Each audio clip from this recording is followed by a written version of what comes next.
Good afternoon, everybody. Welcome to another episode of Intel Live for March 15th, 2024.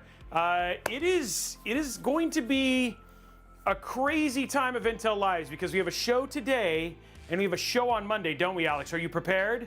I am very prepared and I'm very excited about Monday's show. Well, today's show and also Monday's is going to be great. I mean, you guys get double dose. Yeah, and Monday's show is going to be bonkers because we're actually giving away a PC that you guys are going to see built live.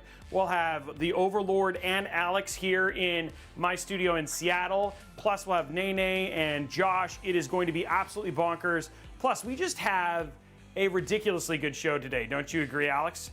It's going to be a little fun. There's a couple of cool news that we want to share with you guys. It's spring, right? So what happens in spring? We just basically hole up and stay inside because the sun is scary. And you get allergies. And you get allergies. And you get, wait a minute. I don't know if did you ever see the movie, I don't know, Sarah or Alex, have you guys ever seen the movie Benchwarmers, the baseball movie? No, not that one. Okay, so there's one that, there's one where he basically dresses up as one of the guys is terrified of the sun and like he eats sunscreen. So there's just when you said that, I was like, I thought of that guy, which is absolutely which is a hilarious movie. But it's good to see everybody. Today we are talking about some really awesome stuff. Yes, Alex nailed it. We're going to be talking about spring cleaning, how to clean your PC maintenance for both regular PCs and also custom water-cooled PCs. We're also going to be, what else are we going to chat about today? We got some gaming news, right? Yeah, there's some gaming news out there that are coming out. There's especially about Dragon's Dogma 2, which is coming out, which I think is pretty cool. And Summerfest. There's some news about Summerfest. So there's a lot of good things that are coming up. So yeah, stay tuned. Yeah, so we're going to talk about that. And then the last thing is we're having PC Inception. We're going to be on a PC building show that is PC centric and build PCs on a virtual PC about PC building. That's a lot of PC. Yeah, that's a lot of PC. So it's basically PC building simulator 2 of awesome. It essentially is really kind of where it all basically goes to. So it should be a really good show. Sarah, is there anything I forgot, Overlord? Is there anything else that we need to remember? I don't think so. I mean, you guys are on a roll with the new videos. Like, I'm excited. Yeah, it's going to be absolutely awesome. And here's the deal, guys. I mean, the one thing is that we'll hint at it a little bit. I think, oh, it's on the set. It was just sitting right here, Alex, ready for it. But yeah, you guys are going to want to tune in Monday because we're going to talk about this bad boy right here, the 14900KS. So you're going to want to set your clocks. Noon. Oh, you got yours right there too. Look at that. Noon. Wow, look, Sarah, we didn't even plan this. It was just ready. Noon Pacific time on Monday, March 18th. We are going to be doing a really ridiculous show. It's going to be a lot of fun. I'm very, very excited about it. You guys are going to see two PCs being built, and you're going to, huh?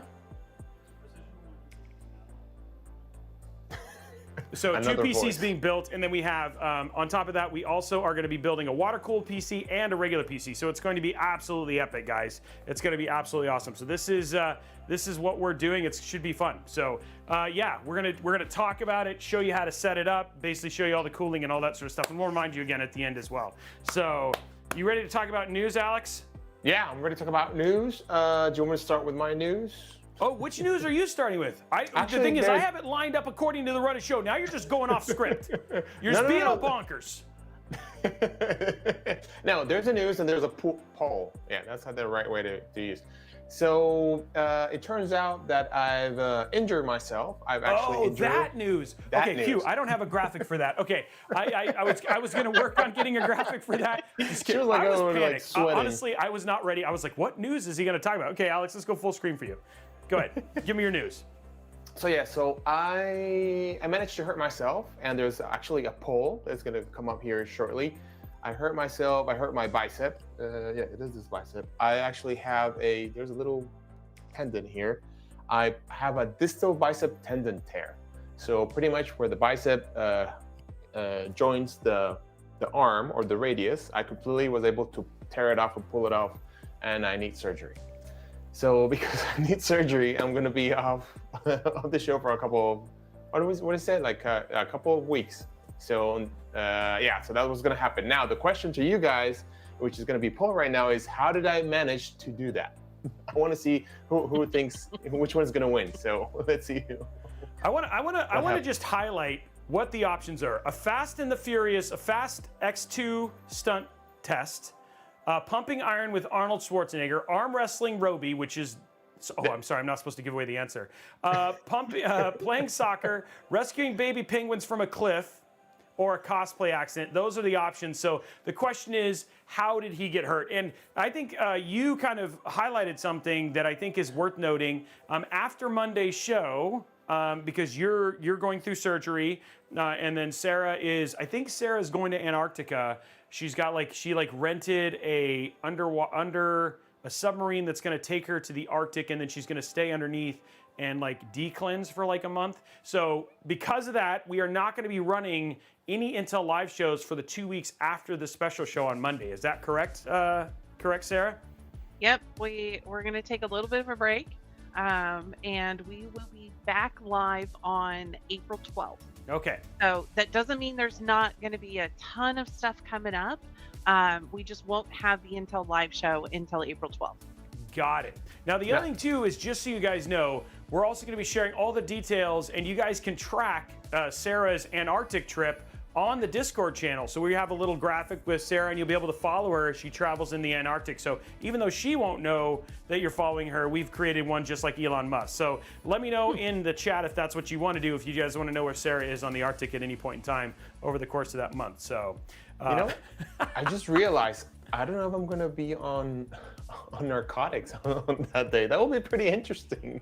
Like those videos that they pulled their wisdom teeth and they're still a little with the medication. That'll be fun. Not really. We might need to talk to your family. This sounds like a great idea, Alex. I don't understand how none of this is a good idea. I think having you this way seems like a great plan for the course of the show. So anyway, guys, we'll talk about the vote answers here in a bit, and we just wanted to give you guys all the news coming up. So we have a couple episodes left today and Monday, and then we'll be taking a little bit of a break, kind of like our spring break. So which is kind of and then we'll be back for a week, and then guess what's happening at the end of the month? What's happening at the end of the month? Does anybody know what is the end of April? Can anybody guess? I'm looking for somebody to say. Arm wrestling, no. That's how he tore his bicep. Launch of arm wrestling meet. TwitchCon, no. What happened one year? Taco Tuesday, always awesome. No, it is our 1 year anniversary. Believe it or not, we have been running this show for 1 year, which is absolutely crazy. So yeah, we're going to be celebrating our 1 year anniversary also at the end of April as well. So there should be a lot of stuff. So we want to get it kind of going and get hype going, and we'll have to think of something awesome for that as well. So should be a lot of fun. Okay, now you ready to talk about real news, Alex? Not that your bicep is not real news.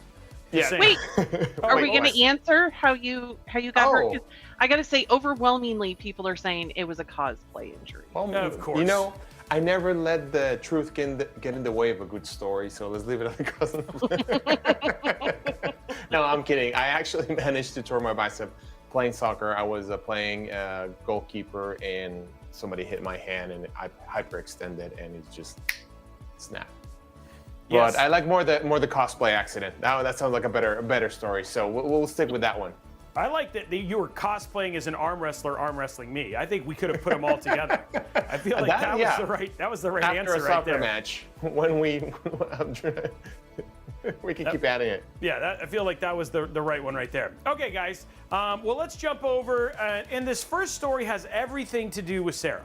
So just so you guys know, because we were playing Enshrouded. Was that the game? What was the game, Sarah, that you were working on character creation and you only spent 20 minutes in it? Okay, I spent 45, and I think it was Enshrouded, but I did catch a lot of heat for only spending 45 minutes on my character development. So this is the April 12th show, right? Isn't the plan that is April 12th where we're playing Dragon's Dogma? No, it's going to be later in the month. Later in the month of April, but okay, so we will be playing this, but something that's really, really crazy is that Dragon's Dogma 2 has released a demo. And in that demo is just basically character creation. And look at the amount of hours, tens of hours that people are spending in making their characters in Dragon's Dogma 2, right? So it's absolutely crazy. Now, the fact of the matter is that what we want to do is we want to put a poll up because we want to know how much time Sarah needs to spend when she comes back in May in making her character, and then we get to judge if we feel like she's done a good job given the amount of hours you guys vote for. So let's go ahead and get that in there. 2 hours minimum on character creation according to Matt. But we need to see something in here that somebody says, how much time do you feel like Sarah, the Overlord, needs to spend in character creation? And we'll make sure that she has a great Dragon's Dogma character when we get in there. I mean, 2 hours is just a warm-up. I mean, if you look at the people on the article, they spend around 20 hours on average, and they did a really good job because you can see Elf. Oh my God, the next picture you have up there. The what? I do appreciate there was somebody who said 3.14. I know, which for I Pi think Day. That was the yesterday. day after Pi Day was. Sign. So shouldn't it be 4.14 because it's the day after Pi Day? Puns and math. That's what we do here. So far, I've seen 20 hours. Okay, too much time. Somebody said 3.14 hours. Somebody over here at Twitch said 7 hours. Wow. Somebody really just wants you to spend a lot of time. But, that's 0.15. It's not, you're adding 1. Remember, you have to add 1. So the one day after 3.1, oh, I see what you're saying. Yeah, dang it. I'm getting 2 into the math because I'm like, you're adding a whole number, but again, you're right. The 10 decimal, the 100 decimal place is actually where it is. So, okay, so we've got a couple votes there. The point being is that, Sarah, you have to spend a lot of time. Yeah. And we're expecting a very good show. And I am literally, Blondie, make sure, I'm telling Blondie, because we will remember on when she's back. I'll be like, okay, first thing we're gonna do, I'm not even gonna remind you, I'm just gonna be like, Dragon's Dogma, let's see it, Sarah. Oh my Okay. goodness. Oh man, so good. Oh, I love being able to just do random challenges because it's the internet and then it makes it true. Okay. Next. Go ahead. And she thought she was getting a vacation.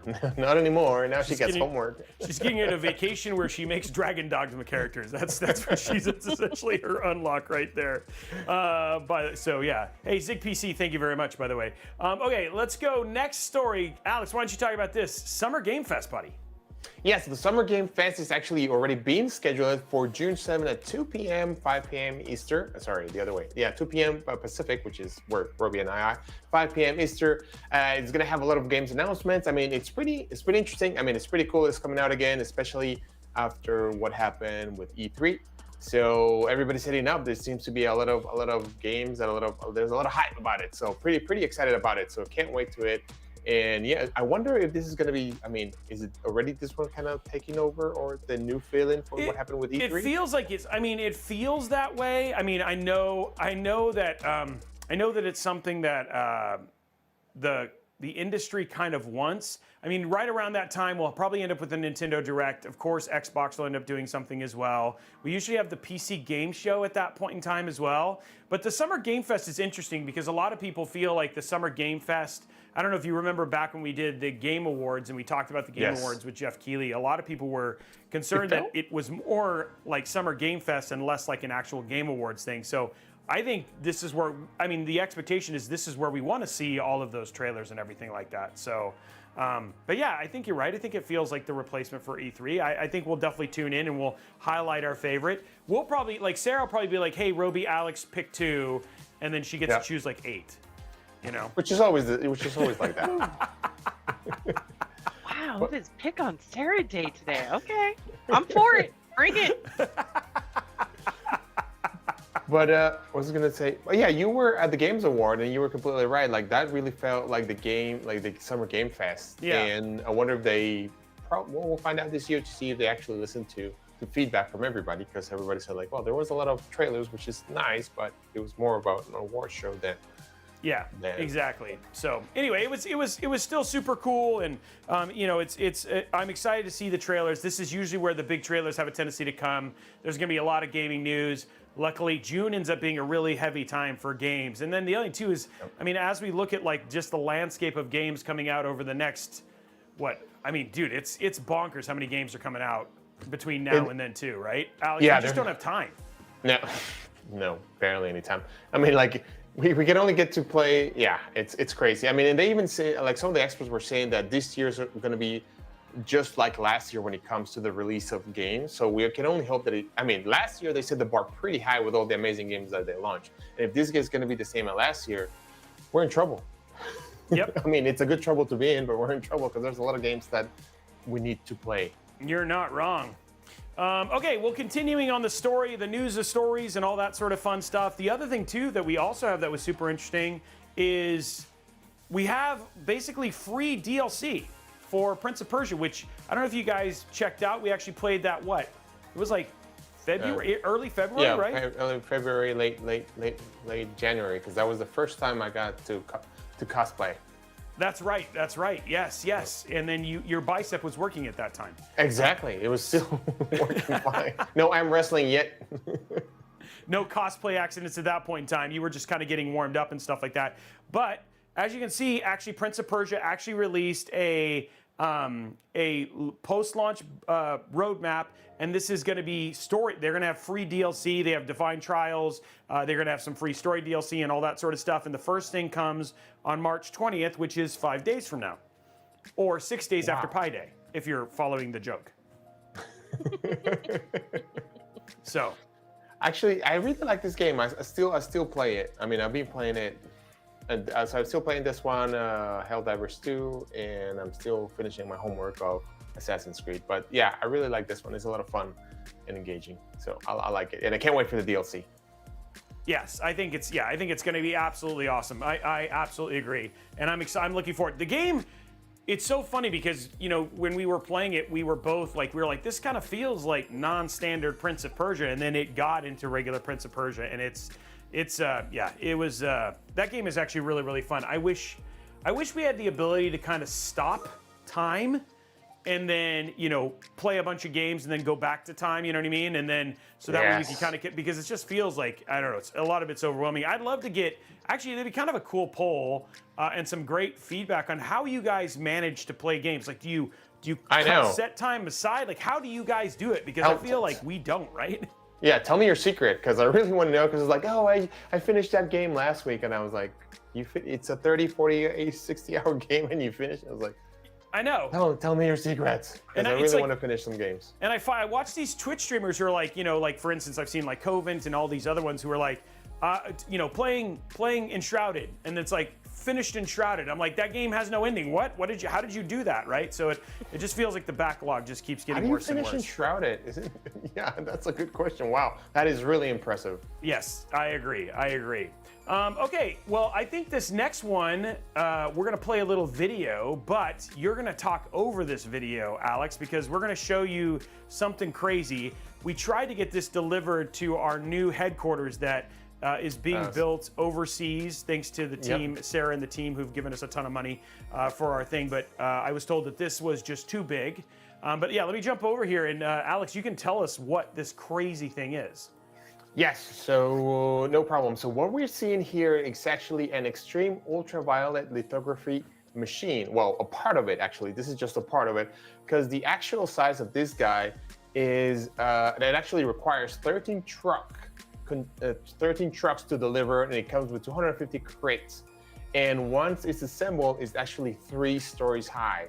And this is one of the latest, or the latest, machines used to create chips. And this guy is 3 stories high, so we had to go and actually change or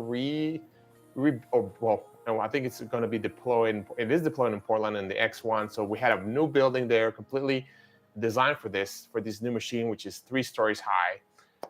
This machine, don't quote me on this, but it's around $300 to $400 million. So, it's a pretty penny. And this machine will be used, or can actually be used, to create technology such as a 3-nanometer technology. So you can get as small as 3 nanometers. So these are pretty much machines that are currently put together right now. So they put it together, they have to test it, and not only put it together, but they have to put it together actually in a clean environment, which is even, as you saw, the people there in special bunny suits and everything like that. So once it's put together, then they runs a bunch of tests to make sure to fine tune it. And then after a couple of months, they start seeing how much they can if they can switch into high volume manufacturing. And yeah, and it's hopefully we'll be getting ready for the 2025, 2026. So Man, pretty excited. It's crazy. I mean, I had no idea, like, and even the thing is that because of the clean environment that you guys are in, they have to have all of the stuff to be able to install it. So it's almost like they have to pre-plan the building to be able to install gear like this inside of this clean environment. Well, you saw that they had cranes just to peel and lift it up, and that also has to be taken into account when you're designing the building. So that's why the fabs takes, I mean, it takes so long because you have to account for a lot of things besides being a completely clean environment. So it is pretty exciting, and it's pretty cool to see how this all comes together. And yeah, can't wait to see this bad boy. I can't say I've seen one of these, but I've seen a lot of videos of these, and I didn't know there were three. I mean, before this, I knew there were 3 stories high, but yeah, it's pretty impressive to think that just this machine that helps you create or build processors or transistor chips is that big. So the question I have is that you say you're going to get to see it. Are you going to get a chance to go into the lab there in Portland and go check it? I know you're not in Portland, but are you going to pop up to Portland or? No, we are to get access to the fab is really, I mean, for several reasons of, it's you have their company secrets and all this stuff, and pretty much how you build this and how you create these processors is the secret sauce. So it is they restrict and they control a lot the entrance of people to the fab. So I was actually very lucky. 2 years ago, the fab in Israel actually opened the doors for a group of journalists. And I was one of the lucky ones for some reason. I guess somebody else had the same name as I did, and I was able to go in and take a look. And it was pretty. Yeah, it was amazing because as an engineer, that's one of the things you want to see. But I can talk about this forever and ever. I think that was funny that you're like I like somebody who had little did they know I used a fake name and was able to get in, which is actually pretty exactly. Funny. Okay, so last bit of news today, and obviously this has everything to do a little bit with the CPU right back here, right? Because it was on this CPU, right, Alex? The 14900KS. Yes. And the next record, 4 world records broken on the Core i9 14900KS, 9.1 gigahertz. That is a lot of gigahertz. That's a gigahertz. Oh, you just remind me I gotta turn my, there we go, flux capacitor, because it's the gigahertz. 1.21 gigahertz. Yes. So 9.117. Yeah. So actually, this was done by the ASUS overclocking team back in Taiwan headquarters. They did it. When did we launch? I think it was at the beginning of the week or last week. Then were they able to get it, and then of course they released it yesterday with the launch of the KS processor. So yeah, very excited to see that. Not only, I mean, the 9 gigahertz barrier was already broken with the previous generation, but now we actually were able to get to 9.1. And also you see the other Super Pi or the other Pi benchmarks records being broken to 3.76 seconds and so far and so on. And these were benchmarks that we actually used to take like 45 minutes, like not a couple, but a bunch of years back. So it's amazing what the power processors can actually do nowadays. And Icy Sniper actually said how much H2. That is right. This was all done on liquid helium, not liquid nitrogen. Yes, correct. So liquid helium it almost seems like this is like you've now got overclocking, extreme overclocking, and then crazy extreme overclocking, right? With liquid helium, which that's bonkers, right? Like, liquid helium. Liquid helium, you're pretty close to absolute zero. Absolute zero being Kelvin and the zero. chat can correct me. Yeah, Kelvin zero, which is negative 276 C. Jeez. And I think with helium, you get to like negative 256 or something like that. So it's pretty chilly. It gets. Don't put your finger in there. But you also talk funny, right? So was everybody like breaking the record, sounding like the Chipmunks? Hey guys, we got 9.1. Oh boy. Hey guys, time to break the world record. Oh boy. This is Mickey Mouse. I mean, that's what it is, right? Like they were all talking like that. I feel like they just didn't put that in the video, but that's really kind of the win that you get to play with liquid nitrogen. You can imagine. Hi, I'm Mickey Mouse. I just made the world record. Thank you so much. Sarah's like, please stop. we're gonna get Disney's like, and cease and desist. But yeah, no, it was pretty cool. This is always a fun thing when new chips come out, because then all these world records get broken and all that sort of stuff. And congratulations to the team over Taiwan. This is what they live for. They're probably like literally banging on your door every week, like, hey guys, we haven't broken a world record in a couple weeks. Can you please release a new multi-billion-dollar piece of hardware so we can do some overclocking? Yeah, no, those guys actually, actually we have a couple of good videos, and the previous world record, how it was broken, on our Intel Technology YouTube channel. There's like a really nice video that tells how, actually, I think it's the same team that just broke this record from the previous record. So it's pretty cool. It will tell you the whole story of how they do it, and all the struggles that they went through to reach a world record, which is not that easy. Yeah, and that they have that. I think that video's up because they talked about the. I saw a lot of news stories yesterday about that, and it's actually really cool to see people thinking about that. So I mean, honestly, I had such a good time when we did. Was it? Oh yeah. It was the last launch with you, me, and Splave, right? Yeah. We got to do some liquid nitrogen overclocking. Was that the 13900K that we did? That was the 139. Yeah, that was the 13900K. It was the K. Yeah. And so, we got the boy band back, and we got the boy band back. Splave is of course the lead singer and also the #1 wrestler for the thing. And Splave is an absolutely awesome dude. And so that was really cool. And Splave, if you're watching, thanks for being awesome. Miss you. There. Okay, well, guys, it's time to move on to the main event for today, which one of the things we wanted to talk about, and this is really what would help us a ton in this segment for us to be able to really make sure that we make this as useful for you as possible, is basically us answering your questions. So we're going to talk about spring cleaning and how to take care of your PC, right? Because this is one of those things that a lot of people, I'll be honest, a lot of people don't do. There's some pretty incredible actually content creators whose whole job is just to basically do maintenance on PCs and clean them and all that sort of stuff. So what we figured we would do is take some time to just talk you through some of the tools, what you do, how often you should do it, and all that sort of stuff, and then what some of the implications are when you don't take proper care of your PC.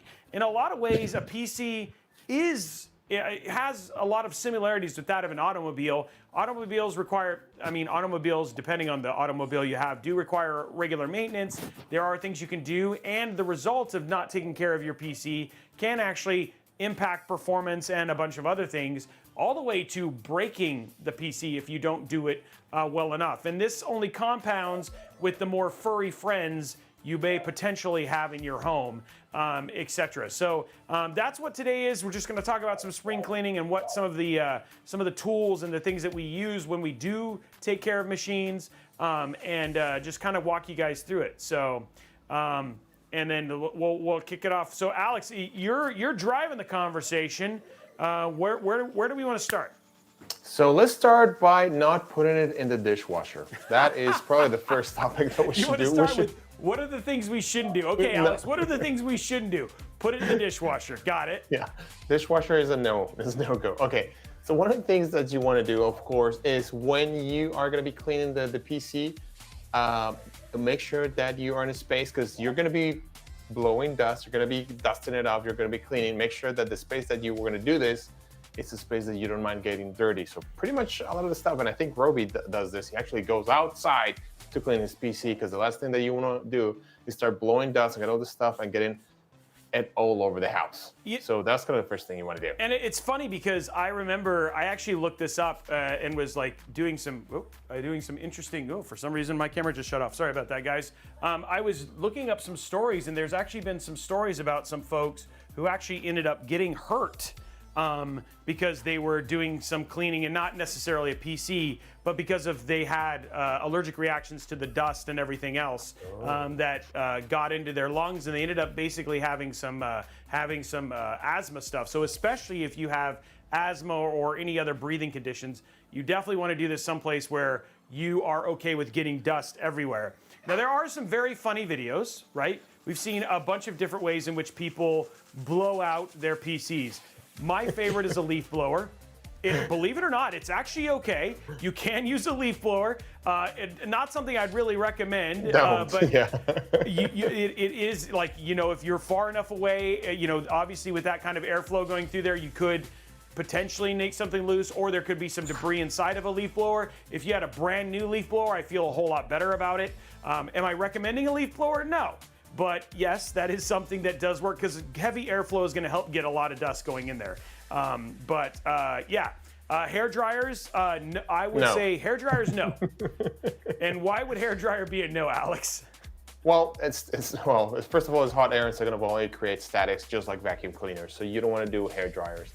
They drive a lot of static energy. Well, not static energy, it creates static charges, and it could actually discharge in your motherboard or CPU. And even though those have electronic discharge circuitry protectors, it still can fry them, and then you're frying your system. So the other thing too is that they also can get really hot. Now, some hair dryers can just blow air, and hair dryers can just blow air, and that's kind of okay, right? You just want, like Alex was saying, you don't want to be really close to the thing, but the bigger thing is just doing very, very hot air. Depending on the temperature, and some hair dryers can get very, very warm. We have seen circumstances where people have melted fans or air filters and stuff like that, not paying attention. So air dryers are okay. It's just, like I said, like Alex said, you have to be aware that they're static and stuff like that. The other thing too is that vacuum cleaners are not something you should really use on the inside components for your PC, for the very same reason that Alex was kind of talking about, is that because of vacuum cleaners and a lot of the bristles and stuff, they actually have a higher chance of electric discharge. So that's why we usually recommend things like air compressors, compressed air. Actually, one of my favorite things are, and these are available on Amazon, and we have some links for some of the stuff that we'll put in there, is actually more these little small blowers that do a very good job of directed airflow to just basically get the air out. The whole thing is that once the big purpose of blowing air through is just to get the majority of the dust out, and then you use other things to basically clean it afterwards. So what other things? Car wash? No, not recommending a car wash. What other things should we not do, Alex? So the other thing is, like, if you're going to use an air compressor, you're going to make sure, because a lot of air compressors have particles or water in there, so you might want to check that, because that's the last thing you want to do. Also, on the cans that we were talking about, do not flip them upside down, because then sometimes they have a tendency to leak. So a heads up on that. Other things that you want to do not lick the dust of the fans. It's not recommended. It's not a very good idea. But now that we're talking about fans, one thing that we want to do is either to maybe hold the fan so it doesn't spin when you are using the air compressor or something like that, to be able to help you get off the dust. The other thing that you have to do is also, like Robey was talking about, you can use different types of brushes, like paint brushes, but also if you want to use, you could get like you want to use about 99% alcohol to do some wiping with some swabs to do some of the cleaning. So that's kind of a couple of different tools that you can use to clean your PC for the spring cleaning. Yes. So I mean, those are actually all very good things. Isopropyl alcohol is okay. Now, something that people talk about, and we've actually had a couple questions on this, is this right here, which is compressed air. And this is one of those things that this can be dicey for a couple things, is because compressed air is compressed, which means it can drop below temperature, and sometimes you'll see water discharge or ice. If you get that on there, it's one of those things that you just need to make sure that before you turn the PC on, that it's absolutely dry before turning it on. I will say, doing it in small bursts, because you're getting doing it in small bursts will prevent that from essentially happening. But I recommend something like this versus doing something like compressed air for that very, very reason. And it does. The only two, Blondie's not wrong, is it does actually do a very good job of making your hands very, very cold. So that's when we talk about the initial phase, which is just getting dust out of the system. And for instance, like here at the PC for here, just doing something like this and then blowing basically all of the air through, or opening it up and blowing it out, is kind of the first initial step in getting yourself clean. So that's usually my initial thing. Okay, Alex, where do we go from there? What's the next step? Well, actually, another tip, so it doesn't get so your so your system doesn't get too, a lot of dust or a lot of hair if you have, especially if you have furry friends or furry daughters, kids, or brothers, sisters, siblings. It is maybe like, for example, mine. I have it risen is a little bit higher than the floor, especially if you have carpet, because it will let it breathe a lot better, and also it would gather less dust. So we highly recommend it to have a little bit above floor or ground, just so you don't collect so much dust, and especially if you have pets at the house. So somebody was saying a couple questions. Somebody asked, why not use compressed air? The main reason for compressed air is, and I can actually, we can give you guys a little demonstration here. I'll just show you. Yes. Let's do that, because we can do that right here on the thing. So we'll go to top down. Only at the Intel Live Show. Yeah, only at the Intel Live Show. So when you basically use compressed air like this, and I think I have to pull this off. Not the gun drop buttons. Tear off tab. I'm trying to tear. Apparently, I'm not strong enough to tear off the tab here. There we go. Okay. So when you use compressed air and you blow it for a long time, you eventually get condensation. You'll eventually get condensation. Oop. You saw a little bit right there. It's hard to show. Yeah, see, I don't know if you guys saw that real quick, but that condensation can be bad. Now, the big thing is that if you do it in short bursts, you won't have that issue. But if you do it long, eventually you'll get that. And then if that was to happen, you should that's where you could potentially cause damage to electronics. So and condensation in and of itself is not PC friendly. Thank you very much, 6:08 a.m. I will make sure not to do that. So that's what I'm kind of demonstrating here is it's okay to use, you just need to use it in short bursts. But for the most part, this is like a lot of times what people think is, this is what I'm gonna use for basically getting my PC clean. This should just be for an initial kind of get as much dust out as you can before moving on to something a little bit safer. The other question that I saw, which the answer is you don't have to lock your fans, but the first thing is please make sure that your PC is unplugged and not plugged into anything first. You know what I mean, right, Alex? Exactly, yes. Please be safe. Unplug your computer, and after you unplug it, hold the power button for at least 5 seconds so the majority of the capacitors are discharged from the motherboard. Yeah, I mean, that's probably the most important thing, is you just want to make sure that it's, so somebody was asking, do I need to worry about, do I need to unplug the fans or anything like that? If the PC itself is unplugged, you shouldn't have any problems whatsoever. The key thing here is, it's just about initially getting dust off of the system, and then from there, you can clean it with other devices that we're going to talk about in just a few minutes. Now, I do want to talk about vacuums, because there is something that vacuums, things like this right here, can be super useful for, and that is specifically for cleaning dust filters, because dust filters can be detached. And so one of the things that I like to do with cleaning dust filters, which is probably the thing that ends up being the thing that becomes the largest blocker, because what they're doing is they're collecting most of the dust, is something like this, just a small vacuum, basically holds, and then you can use this to basically clean up your dust filter. And the other thing too is that way you're not using a big vacuum. These have a tendency to discharge less static, etc., and are more for like cars, cleaning computers, stuff like that as well. And they usually have really good attachments and things like that for basically doing the cleaning. So for cleaning dust filters, which anything that you can detach from the PC, that's where something like this actually might be super useful. So Robey, there's a question here. Is like, what is the reason of cleaning the CPU? So what's actually good with cleaning anything except for the CPU fan? It's like, why are the reasons to go through this spring cleaning for your system? And one of my favorite things to do, and one of the things that I usually recommend when we build PCs for people, is we tell them to run a Cinebench and basically get a temp score for your PC. The thing is that one of the things that you'll notice is as you get dust and everything else, what you're doing is restricting airflow, which is dropping the overall cooling effectiveness of your cooling solution. And so a lot of things like there's actually tools like, for instance, AI overclocking in the XTU, Asus's AI overclocking that are constantly basically looking at your cooling and how it's, its capacity, and then changing things like automatic overclocking and things. But one of the things that's actually really fun is run your test, and then run your test a year from now, especially if you have like 43 dogs or you're a cat person, and then you'll be like, oh my gosh, like my temps are 2, 3, 4, 5 degrees higher, sometimes more, because my cat sleeps on my PC. And then you open it up and the dang thing is like, I can't breathe because it's got nothing in there,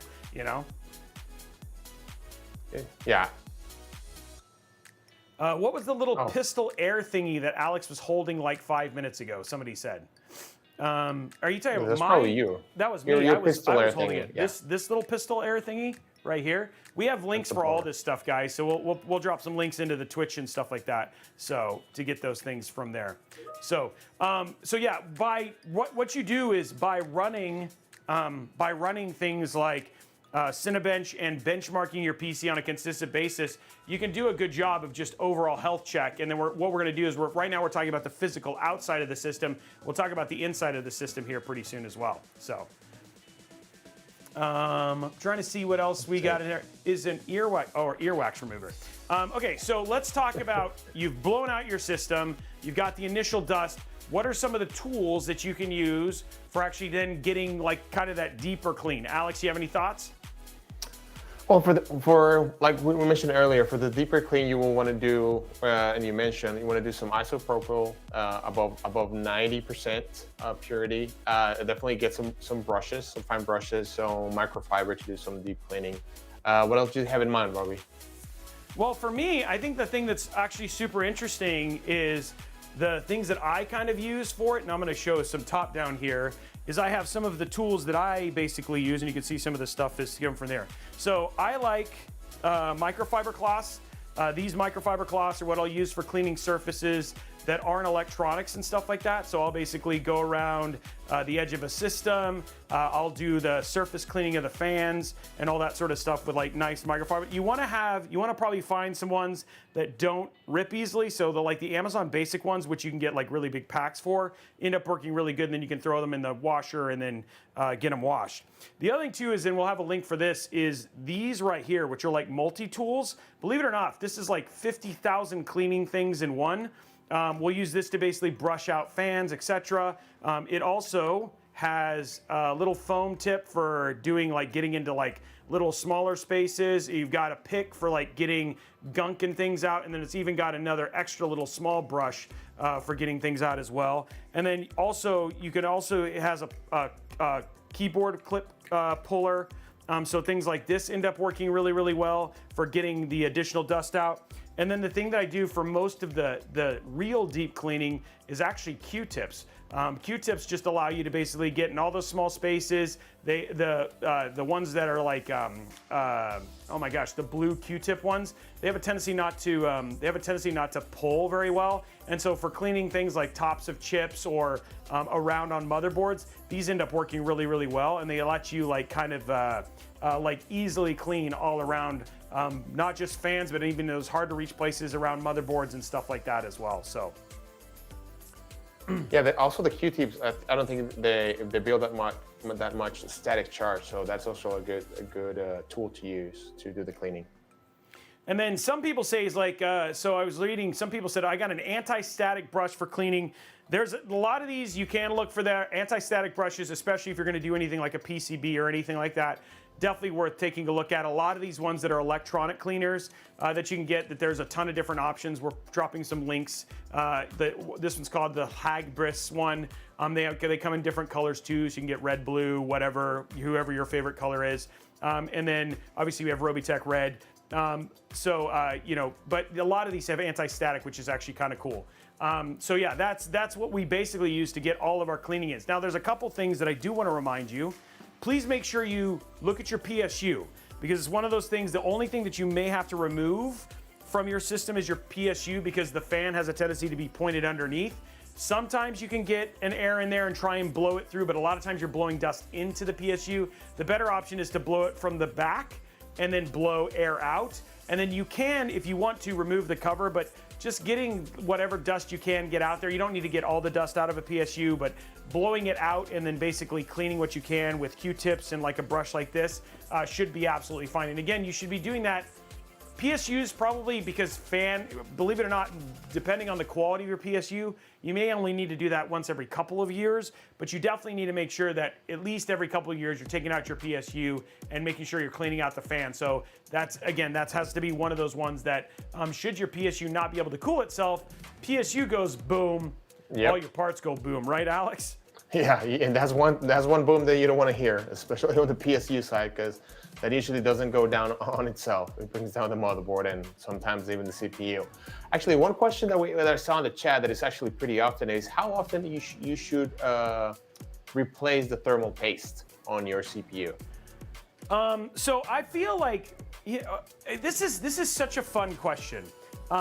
So the thing is that if after so this is one of the reasons we Cinebench is that, or you benchmark, is that it gives you a good idea of where your PC was running optimally if you did a good job putting it together, or the manufacturer did.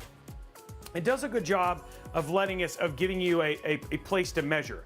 A lot of times, like if you do your cleaning and like somebody said, if you're getting 80-90% of the dust out of your system and you're still seeing performance issues, then you might want to look at things like upgrading thermal paste. You could have gunk in your cooler because there was some issues where coolers were using mixed metals in their radiators, so there could be an issue there. But for the most part, thermal paste isn't something you really need to replace. It's usually every 4 to 5 years. It's not something that breaks down all that often. And so it's only when you see a significant cooling problem that you may say, hey, I might do a reseat and re-add thermal paste. I think sometimes people are just kind of like cars, where you're like, I want to get in and I want to tinker, you know what I mean? And it's like, it's one of the things that probably isn't, depending on the quality of your thermal paste, isn't something you really need to have change very often. So yeah. Yeah, if you're a tinkerer, then I need to change it every 2 to 3 months. It's like, oh, okay, but you might be wasting some precious time and money. But if it makes you happy, go for it. And that's the thing. There's nothing wrong with changing it. I see Sniper's right. I mean, I have PCs like the one that's basically down here that's been running Robeytech. That's going on 5 years. It's running a Ryujin 3. I have, after cleaning the dust, my temperatures are fine.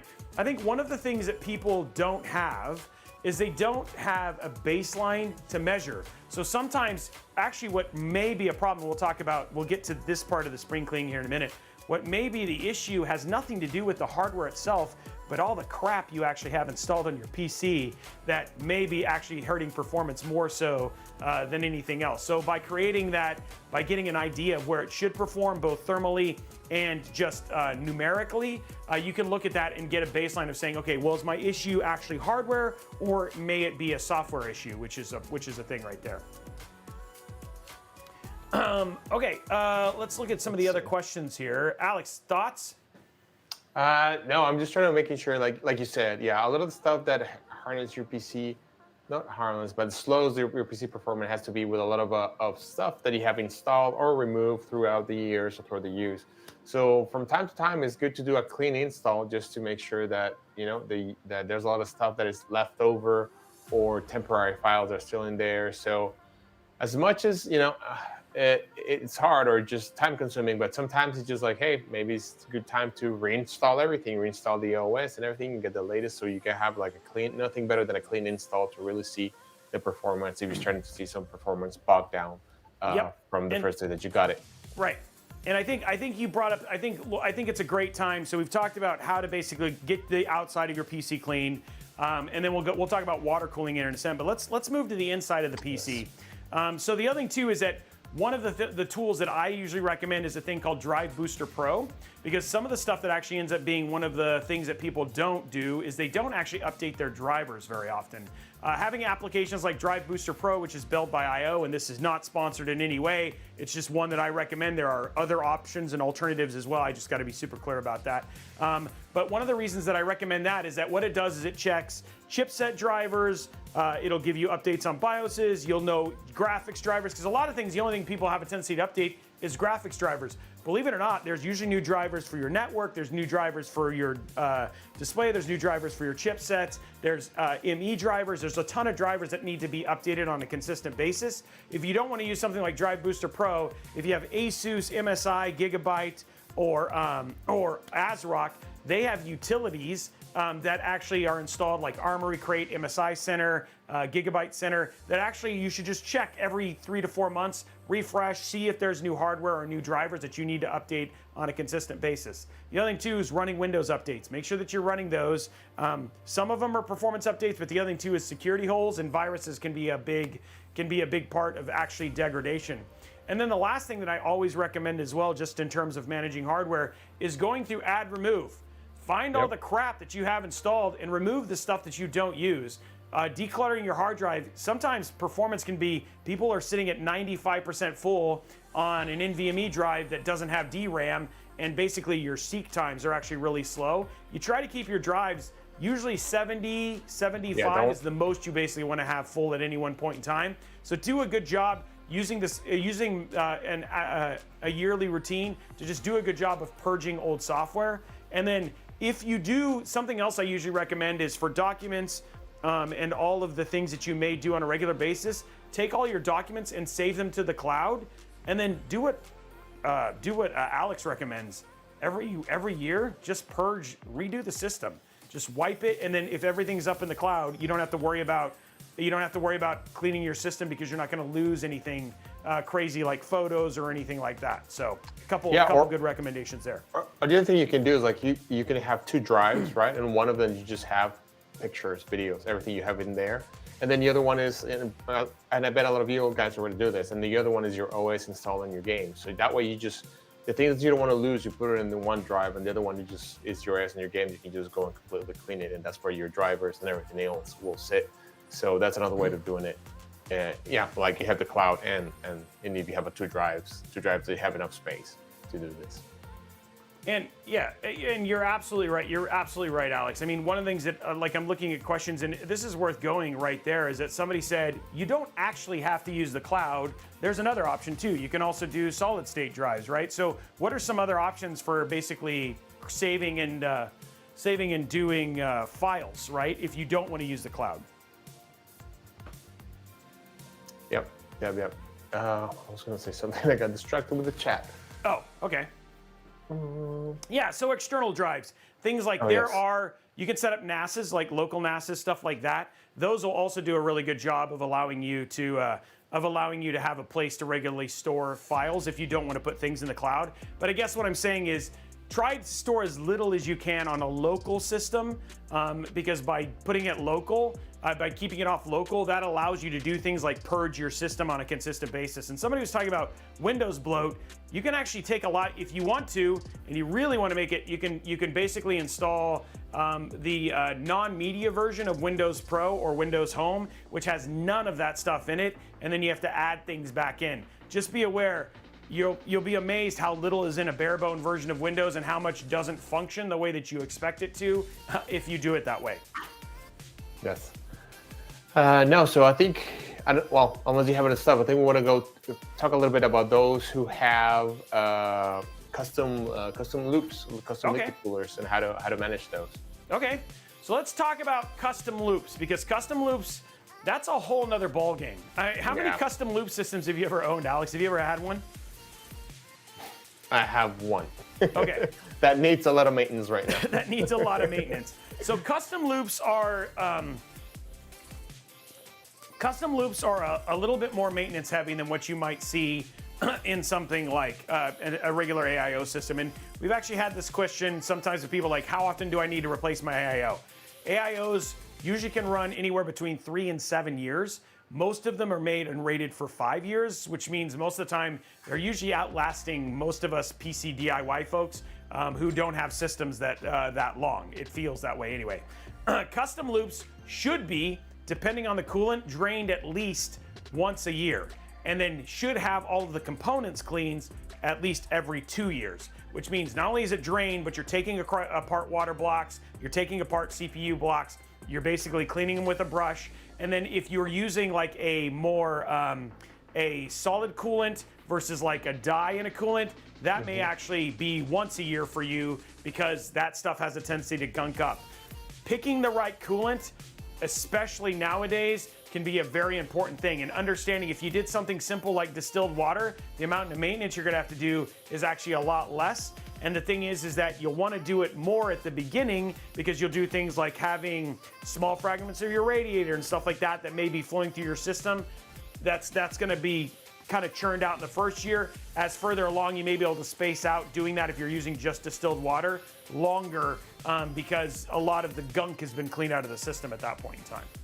Yeah, I think you have to keep in mind when you have a custom loop is also the pump health and how it goes. Because sometimes you got to keep an eye on that, as you know, sometimes it runs a lot. So definitely keep an eye on the pump and the bearings. Yeah, I mean, yeah, and that's the thing is like some people are right. If you really like, my recommendation is if I was going to make a recommendation, distilled water first.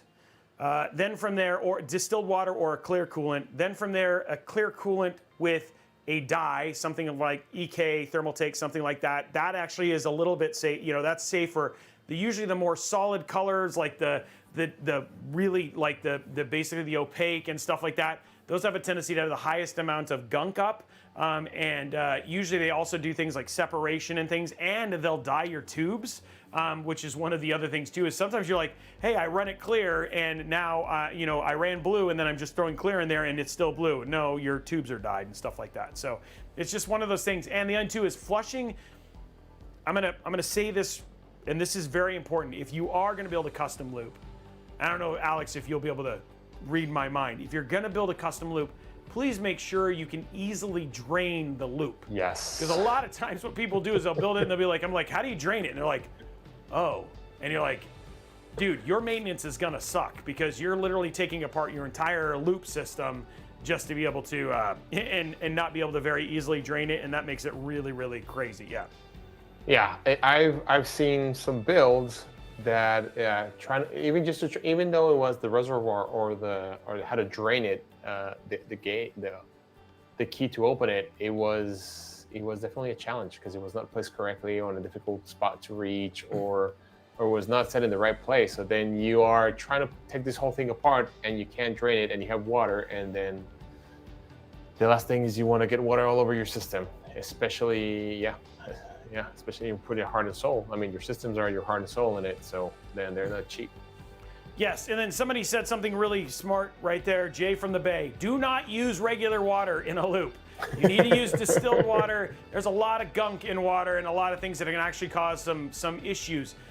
There's a bunch of other things, and this is not a thing on planning a loop, but when we talk about maintaining and managing custom loop systems, it is a very different system. And like I said, the key thing is at least once every couple of years, especially in the first 2 years, you do need to drain your loop and clean all of your components. That's things like flushing radiators again, opening up and taking apart monoblocks and CPU blocks and GPU blocks, using a toothbrush and getting all the gunk out of it and then resealing it and putting it back together. Because honestly, your cooling capacity, you will see reductions.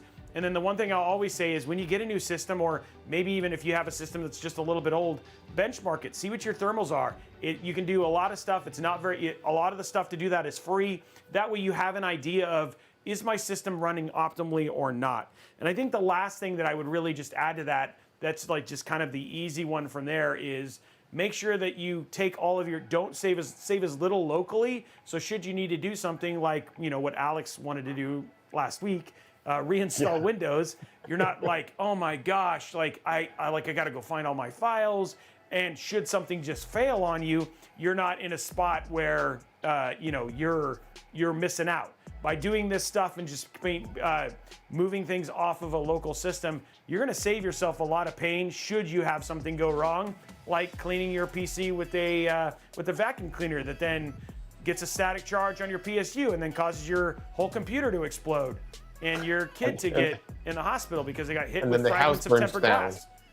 Yeah, I mean, I'm going pretty far, but you know what I mean, right, Alex? But yeah, exactly. I mean, I was going to say the house catches fire and then burns down the whole neighborhood, and then it starts. Yeah, no, I know exactly what you mean, and that's what you're looking for. So you got to be safety first, be careful, be mindful, And we have job, there's a lot of the good things that we have to talk about here. So just be completely self-aware of, first of all, the place of where you're going to do the cleaning, what tools you're going to use, how you're going to use. Remember, try not to use anything that creates the static or the static discharges, so your electronics components are safeguarded there. And also, like we said, for the inside of your computer, so talking about software, I'll have options of having, first of all, have backups of it and have easy ways to transfer, so you can actually do either clean installs or, like Robey said, there's softwares out there that help you with drivers and all the things. So a lot of good things to keep in mind for the spring cleaning that we're doing today. Yeah, exactly. Okay, so Sarah, is there anything we forgot? I think we went through all of the tools. I'm looking over there. I showed you all the tools. We talked about software maintenance and talked about that. We also talked about maintaining your water-cooled system. Is there something that we forgot, Sarah? Are you alive still, Sarah? Did we bore you to death? I am alive. There's so much knowledge drop, guys. This was awesome. I think you guys kept up with all the questions. Good. There's one more. Oh, so, one more? What's that? One more. Even if the PC is unplugged, does using an ESD strap be useful? That depends on where you're cleaning it. Like if you're like in a 60s shag house with like shag carpet and like dogs, and you're wearing like those like really fuzzy socks and you're running around, that might work. ESD, like, there's some great videos from Linus and some other ones who show how much static discharge you actually need to damage components. If it makes you feel better, you should. I would recommend doing it in some place that you're just gonna minimize your chance of static, but if you want to, you can. Yeah. So a couple of things. If you're very worried about static, like you said, use the ESD strap in there. Also touch the case like before you touch the components, because that's ground and will should discharge it. And also, like we were talking before, once you unplug the system from the wall, hold down the power button so you discharge all the capacitors. That's where the charge is kept from the power supply and from the motherboard, reducing the amount of static discharge that you can, any more current that you can be flowing through all your components. So, and then again, some people were saying, like, I just completely disassemble the PC and put it back together, cleaning components into it. That is an option. You can absolutely do something like that. That's like people who just, take it to the 9th level, the 10th level, they turn it to 11. That is not necessary, but if you want to do that, then you get to rebuild a PC every year, which, some people, that's just to make the hobby fun. Not something you need to do. Wait, so, you're telling me you don't clean with a cotton swab every pad of your processor? So here's what I do, Alex. Every 3 months I build a new PC. That seems like the safer thing to do. I don't think every 3 months you build a PC. I think it's every other day you build a PC. It's like, if I'm like, this doesn't seem to be running well, let's just build another one. That seems like the better option, right? So, okay, cool. Well, guys, I think we're gonna transition into gaming, unless I want to give just a couple more minutes. Is there anything else that you guys have questions on, or do you feel like we hit everything? While we're doing that, we're gonna go ahead and start moving over to some PC build simulator. I think my PC is already on, but I wanna make sure that we answered your questions. There's one more. I clean by disassembling the CPU and its parts so pretty much disassemble the CPU, disassemble the system, and puts the parts on the bed, which I wouldn't recommend. Rainfall wall, good point. Cleaning keyboards, which you should clean your keyboard. Yes. That's gross. And there, like I said, that little tool that we showed you for cleaning your keyboard, something like this, it's easy to just pull the caps, clean it off. It actually doesn't take any more than 15 minutes to actually really do it. So something like this, just cleaning your keyboard, those things can make a big difference. And then you'll be amazed. Like I usually clean my keyboard every couple of months, because you'll be surprised what's underneath those keycaps. Yeah, that's one of the dirtiest, if not the dirtiest, parts of your computer, the keyboard. Yeah. So yeah, I love that. Yes, cleaning a keyboard cleaning your keyboard is a great idea. Okay, guys. Well, Alex, is there any? Are you going to be doing any cosplay today? Like, what's the plan for getting ready for some PC Build Simulator? Well, I think I already had it on there. No, there was no plans for cosplay today. I thought of doing Mr. Clean, but I don't know if that was going to infringe on any trademarks or anything. So I'm trying to stay away from that. Yeah. So no, no. Oh. Mm-hmm. I think honestly, I think if you would have dressed as a PC, that would have been pretty much the greatest thing ever. But you know, I think we'll be okay with it, guys. So there is going to be no new Alex icon for today, and so yeah. So just I'm sorry. It probably breaks your heart if it does. We do have a hotline available. You can just reach out to Matt, our overpaid intern, and he can talk you through any of the life trauma that may have caused you by not having Alex in a cosplay today. So show's over. Yeah. Everybody's like, no, I'm over. Yeah, show's over. I'm done. VSL's like, that's the only reason I was even here. So we had bets. We had bets on. Guys, I'm wearing my cosplay. I'm in a mechanic shirt. I'm a Robey. I'm dressed as Robeytech, who builds PCs. So, like, come on, there was no. I'm as cosplay as you can get. In fact, my studio in PC Build Simulator is literally called Robeytech. So, but somebody did say we do need Mr. Clean. It does feel like that was a little bit of a miss, but that was actually more for the other one. That is a fantastic Robeytech costume. You almost look like the real thing. Thanks, Conga Maniac. It's like I try. That's what we do. Okay, so let's jump over to gaming. I'll tell you guys, I'll make it up on the cosplay once we come back. I'll make sure that I raise the bar a little bit more for the next time we do this. Oh yeah, you better, buddy. You better. You know, I don't like you're making a lot of promises here. I think that's your email, Robey. What? I think that's your email. What's my email? What did I miss? On the main screen. Oh, sorry. Wait, what? Oh. Yeah. Oh, sorry. Wrong. I'm not on the right thing. Okay, so let's go back to this. I was like, hey, there's my email. I was like, wait, check my email for what? Oh, sometimes we live a good life. Okay, so let's get the game going here. Let me get it going here. And then Alex, well, actually, Sarah, do you want to do a quick intro on the game? I don't really have an intro on the game, but I do have a couple of. I know. I'm sorry, guys. You can do a much better intro than I can, but I do have some community announcements if we want to take care of those now. Oh, let's do that. Yeah. Okay, so I'm just going to tell you guys, you need to take a look or keep an eye out next week for Discord, because there is going to be a lot of announcements. When we say it is spring cleaning time and time, like if you're thinking about upgrades and all that kind of stuff, there's a lot of things going on. So you're going to need to look out and make sure you're signed up for announcements. Make sure you're signed up for sweepstakes, and then there was going to be 2 community challenge drops as well. So lots of things going on. Just make sure that you check us out on Discord, and there's going to be a lot of things starting next week. Okay, and so that's I think we have a lot to be excited about, right? So many things happening next week, starting with Monday. And then it's just going to be a full week of fun.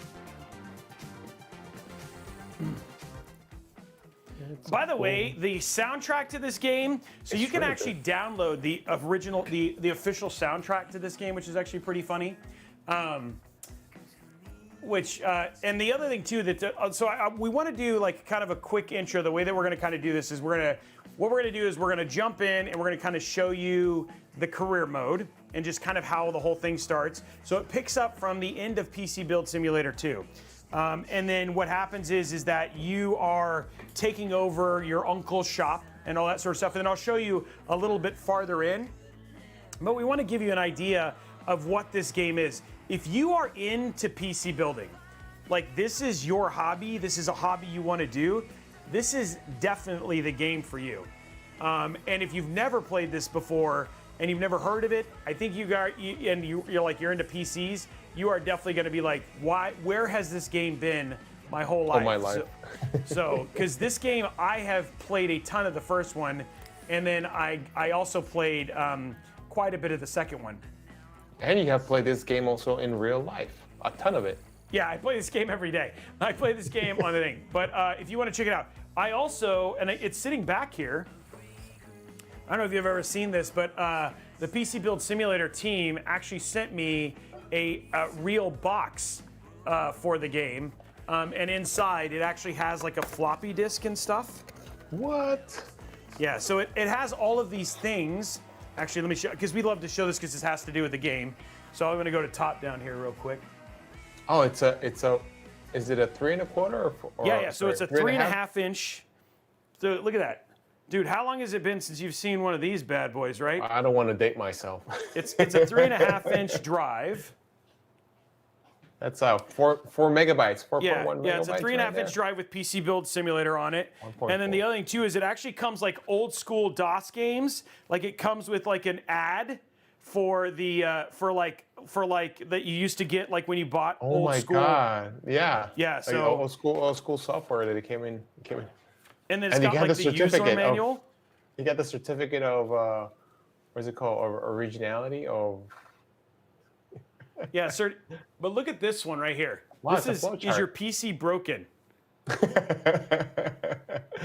That is awesome. So it's like here's how to figure out where it is. So this I mean very cool, very cool, neat little thing that like it reminds me of getting an old DOS game. So yeah, appreciate the team sending me that, and it was really cool to be a part of the launch for this game when it came out. Who doesn't love a flowchart? Yeah, the Oh. flowchart's awesome. Okay, so let's jump in now and actually play some of this game. Okay, so if I don't know about you, but this is like living my dream right here. So you start out, you have your own shop. So this is your shop. So you can move and interact, and it's kind of a dump right now. And then you come over here and you can talk to him, you can see your uncle. And he basically, what has happened is the other one has burned down, probably is insurance fraud. And so he's like, okay, I want to let you know that I borrowed the only money we had, but we have a couple things to fix. So your Uncle Tim is kind of like this protagonist that has existed between the two different games. And then when you exit this, you'll see you have negative $15, Alex. Yeah, because he went for breakfast and took and left you no the only money. $15. Yeah, only $15 that we had. I mean, this place is kind of a garbage dump right now, huh, Alex? Yeah, I wasn't gonna say that, but man, you definitely could use some TLC. Okay, so we're gonna turn the music down a little bit. Okay, so here we go. So you jump into the back here, and this is actually your workspace. Which, I mean, I think this has seen better days too, Alex. But we have a couple we have some systems that need to get fixed. Look at this, look at that. And I love it. The game uses all real parts. So this is like they have a Be Quiet case. Here's an old, look, that's a Corsair 5000T, right? I love that part because usually, I mean, this is a great way to, if you're thinking about building a PC, if you have this definitely will help you out, figure it out if your parts are going to fit within the case or how they're going to fit or help you plan for it. So this is pretty cool. Yeah. Because it has a free build mode in which you can actually go and build whatever you want, depending, and actually you can tell it your budget. So if my budget is 1,500, 2,000, 1,000. So that way you can actually do a better job at planning. Because I have run into sometimes when I'm building some computers that I go and get the parts and then I put them together and then I'm like, oh, wait a minute. This is too close or too tight or the radiator is not going to fit in the top or in the front. And now I'm going to have to figure it out a way to make it all fit. Exactly. But I mean, here we are. So this is the thing is your uncle has sent you an RTX 3080 and then you have to, you basically have to install it. So we're going to show you the basics. You basically open it up and you're like, okay, I have to remove the front case. So I have to undo the screws. That's EVGA? Yeah, it's an EVGA. So actually you got a Founders Edition. So I have to remove the PCI lock and then I have to remove and you can zoom in here, you can see what I'm doing here. I got to remove the cover, undo the screw. Then I'm going to go here. I'm going to go to my graphics cards. and I'm going to install the GPU. Look at that. Sorry, this is so cool. I love it. But I'm actually, I need to have a chat with their uncle, because like, how was he able to find Founders Editions of that? 3080? Yeah. Yeah. Okay, so then what you do is you got your GPU, and as you can see, it's got like a Be Quiet, like there's the Be Quiet cooler in there. Yes. You can see it's actually got a, I think it's a no-name motherboard. G-Skill Triton Z RAM on it, right? And then I actually don't know who the case is by, but we're gonna go ahead here and we're now gonna plug in all the power. It's even got that terrible, look at it's got the terrible like splitter and everything, just like you do.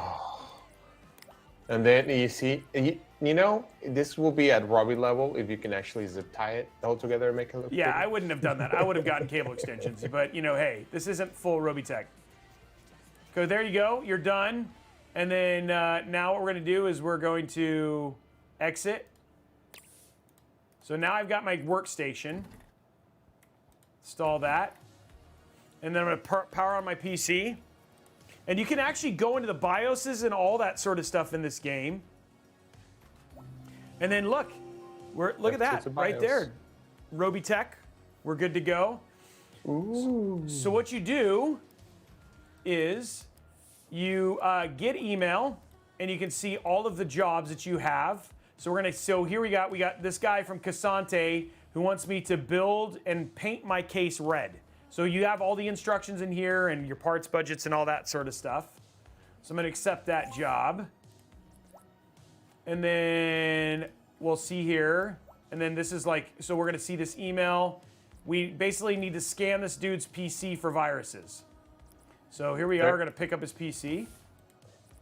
Yeah, because those are like jobs that you have already said yes to. Correct. So first thing we're gonna do is we're gonna grab our USB drive. It's got all of our applications in it. And then we have to plug all of the stuff into the back here. So plug in our keyboard, plug in our graphics, our monitor, there's our mouse, and then our power. We're gonna power it on. And Omega System is like their OS. So that's a fractal, right? Which one? The case? Yeah. You know what? I can look. Hold on. Let's. Oh, I have to run this app thing. I'm in a tutorial. You're the antivirus. Oh, the tutorial. So I'm gonna clean it. You can customize your screensaver. It actually imports it from the. It imports it from whatever your desktop is. But you do have the ability to. There are screensaver options you unlock later on in the game. Okay, so I'm gonna exit. Let me see if I can go in here. So his thing, he had a fractal design Define R6 gunmetal. You were right. Look at you, Alex.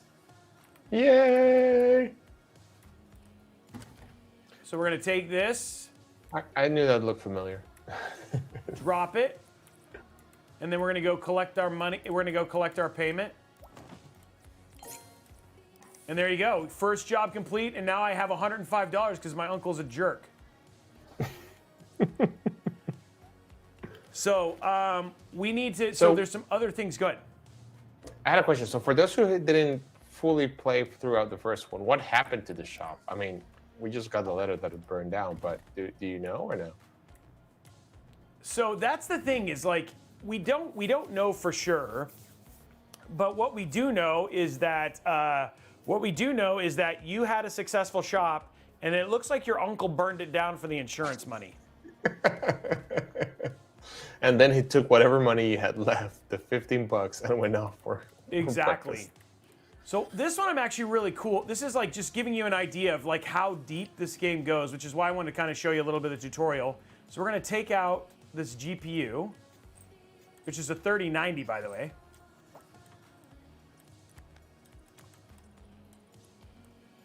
So we're gonna just remove this. And Sarah, have you had a chance to play this at all? I haven't. It is downloaded though, guys. Like I am ready to dive into this. So I think this weekend.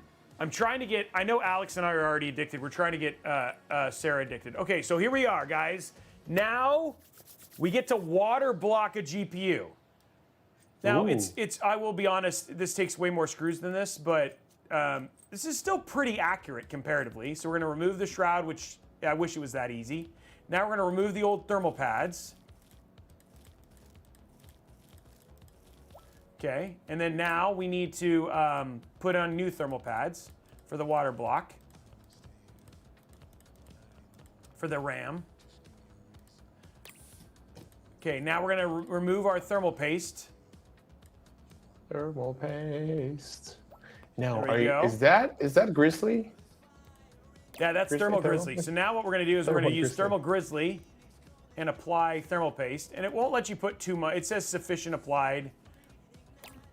And then now what we're gonna do is we're gonna select the GPU and put on an EK quantum water block. It's gonna flip it over. And then we're gonna be using the original backplate here, which, I mean, it was an active backplate on the 4090, on the 3090, so it's actually pretty realistic. Though you could replace it with an active backplate from EK. So there we go. And we now have a water block GPU.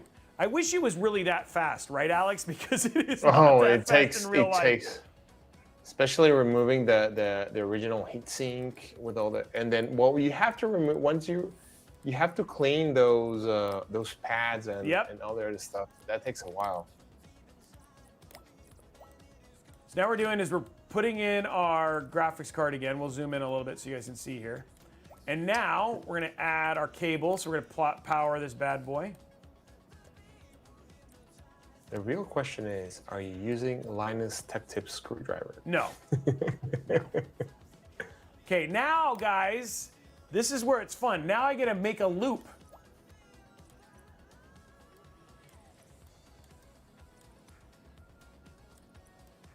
Oh. So I'm actually looping everything up. Can you loop it incorrectly?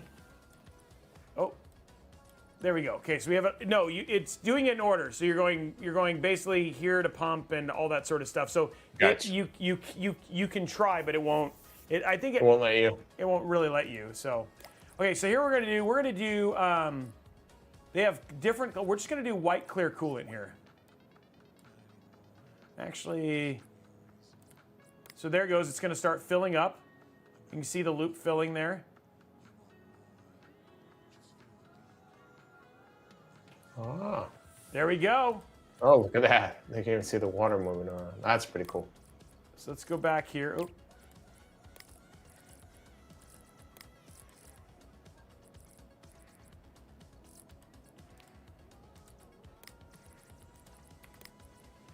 Okay, so let's go ahead and PC can boot. Oh, install. I forgot where. Oh, here it is. PC parts. Remove components. Robey, there's a question for you. Are you going to be attending PAX East? Yes, I will be at PAX East. I will be there. Sorry, I'm busy installing a water kit. Don't worry, that's what you. I got you. I got you. I'm busy installing. I'm water cooling a PC. Okay, now we're gonna throw our cables on here. So we just gotta make sure. Close there. Boom.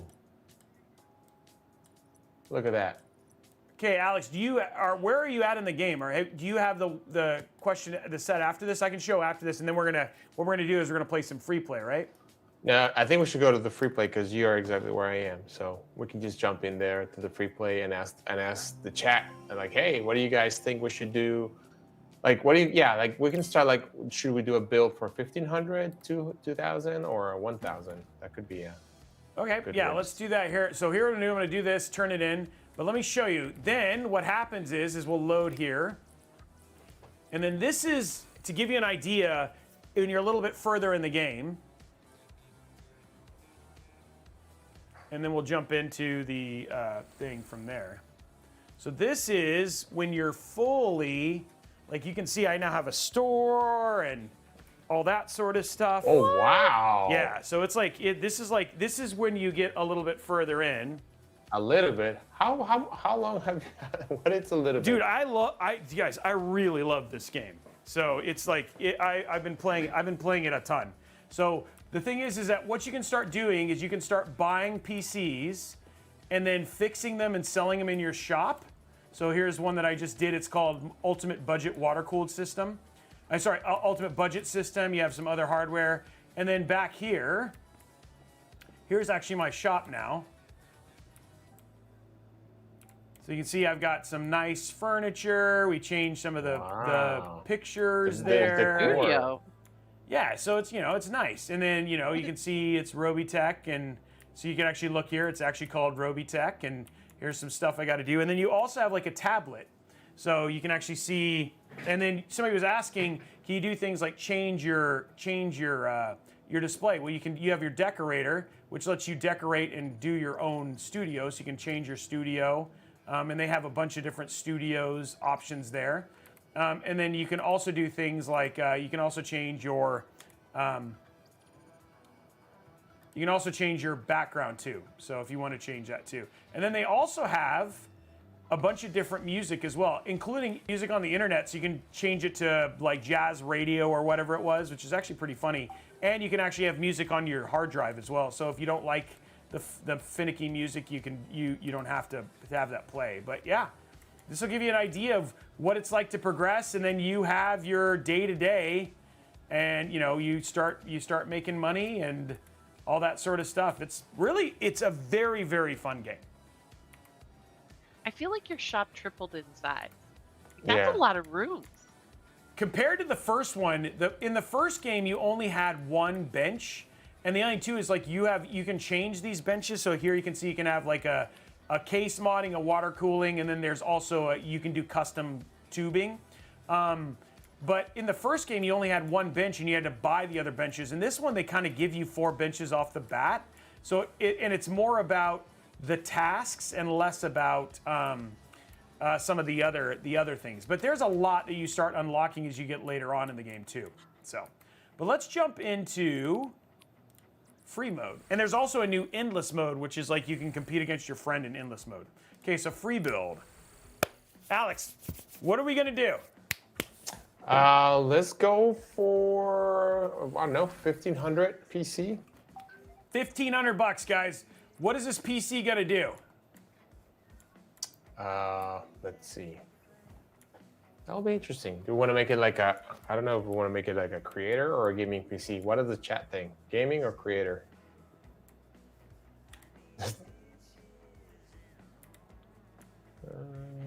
I don't know how we like, it's funny because like we can just basically, So here's all our parts. So far it seems like a creator or a Minecraft server. Max frames. $1,500. I mean, the thing is like the parts are a little bit different in terms of cost, which is going to be crazy. So they have a Lian Li Lancool 1. There's an Eclipse G368. That's a newest case. So are we doing $1,500? People are saying creator, which means we have to do like something that can do both. Wait, I think the chat is going with overwhelmingly with gaming. Gaming. Okay. Thank you, RC, for getting it up there, the poll. Oh, they have a ridge. Look at that. They have a fractal ridge, but it's $1,500. Yeah, the fractal ridge, which is it looks a lot like it. Is that a tiki? But it's like it's not. Well, you know what? I'm actually gonna go. Why don't I do this? I'll do a small form factor. So. Oh, that'll be nice. For small form factor gaming. Ooh, because that will be challenging to make sure that everything fits and actually you can show. This is a good tool to plan your build for a small form factor. So they actually gave. Ooh, so this is the question is like how much money? So they like I should be able to. So let's remove these.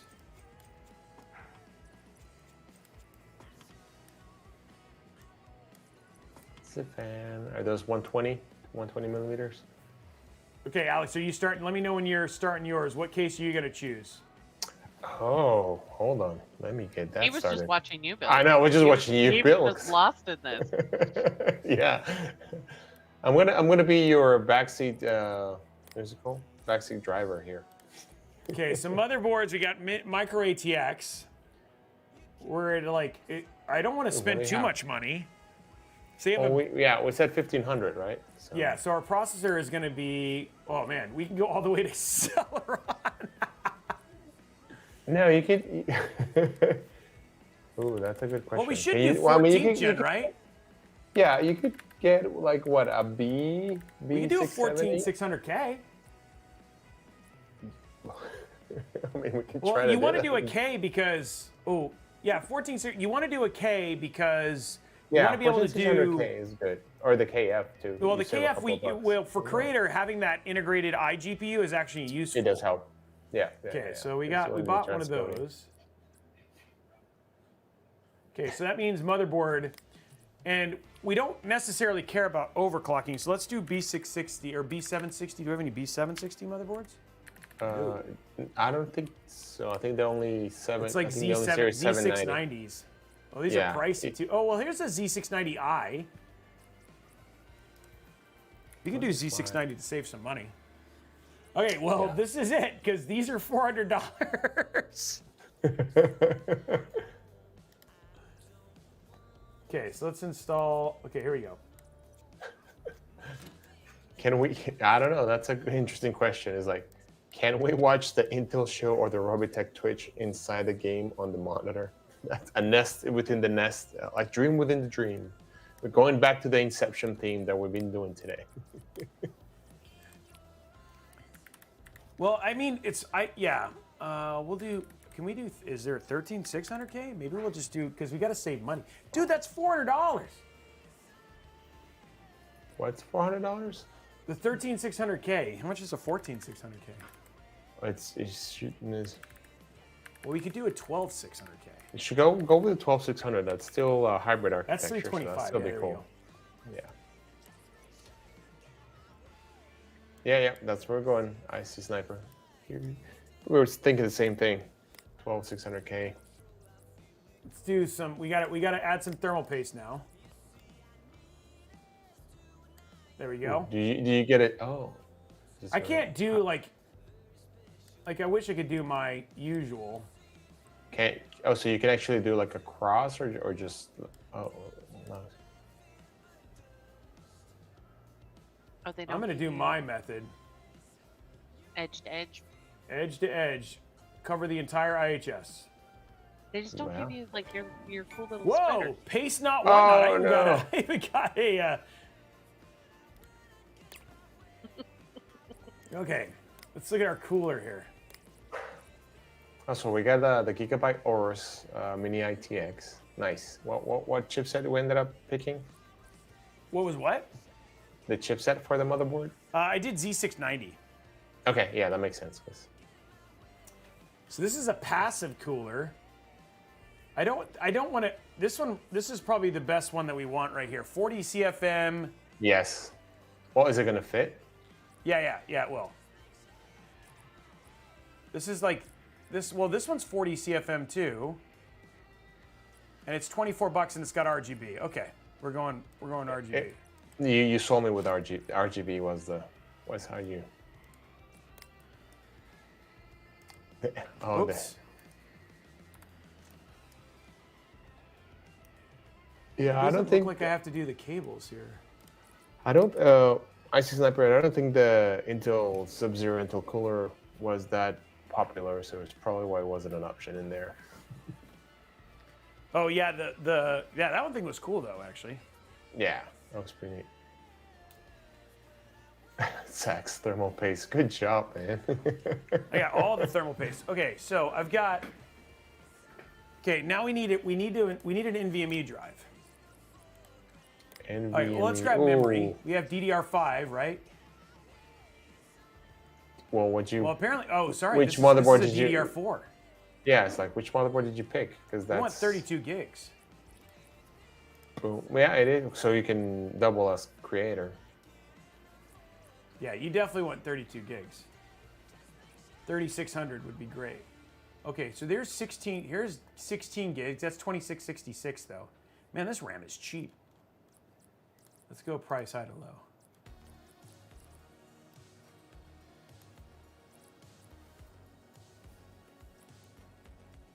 So this is a single 32 gig kit. So we want two 16s, right? Yeah, two 16s. We could do, I think we do HyperX Fury, which is now Kingston, right?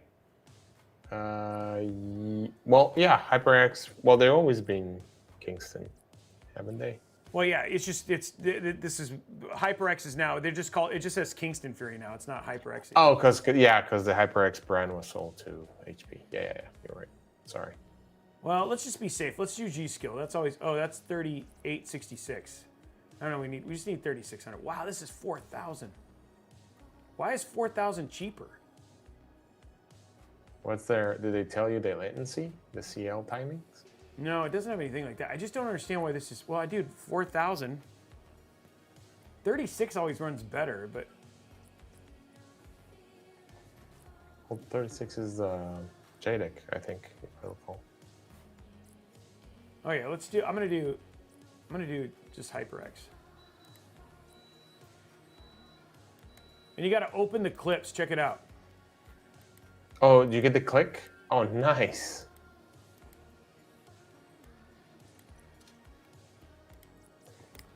Were you able to, would have you been possible to determine the orientation of the motherboard in there? Would it be possible to what? And you do get the click. Did you hear that? That was a click? Yeah. Oh yeah, that was a solid click. Okay, so we got our RAM in there, our cooler. It looks like it all fits. So what was your question? Oh no, I just answered myself. Well, by looking at that, because I thought hey, can you rotate the motherboard direction? But no, because of the I/O ports in the back. Dude, look at how expensive these are not. This is not modern day pricing. You can get a 2 terabyte for like $100 now. This is 2022 pricing. I forgot. Oh yeah, it's fluctuate, especially when it comes to RAM and to memory. Pricing fluctuates a lot. Oh man, that's 300. I think we're gonna put a 1 terabyte NVMe drive, and then we'll throw like a bigger. How big are the SSDs? Those are expensive too. How big and how expensive are they? Dude, a 1 terabyte SSD is $350. I mean, we'll get a 1 terabyte NVMe. That's what you want. Oh, here's a 2 terabyte PNY for 2,000 for $200. Okay, don't. Oh, there's a KC2. Oh, that's 1 terabyte. There's an XPG. No, that's for 480. I think we'll do this PNY. XLR8s, I mean, they're good. Yeah. That works. Okay, so we got that in. Close our drive bay.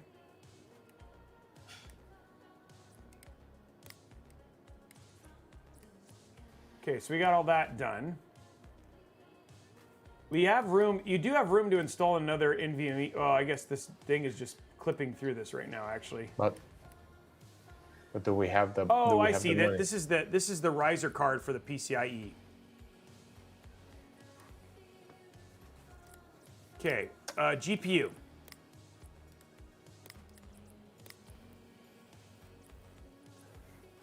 GPU. Oh, do they have an ARC? We can go look. I was Oh, you curious can. about Dude, this is expensive. $1,200. What? that. Wow. Wow. Never that. Yeah, I Well, don't think again, even this card at isn't launch. actually out in 2022. I'm curious what can you do a 4th? I just want to see. So they don't have a 40 series. It looks like 30 series. I think it was 30 series was the highest because you had like a 3090 on the. Yeah, so okay, so they have that, but I mean okay, well we're putting an A770 in here for sure. The chat is like scalpers. Dude, for sure. This is probably when you had all that hype on mining for Bitcoin, and the prices were still like skyrocket. I mean, as you can tell from what they are right now. Look at it, dude. Look at that ARC just sitting there. So pretty. I really like it. Where's my ARC card? There we go. We need to put the power in though. Canadian prices. Okay, let's throw our power supply.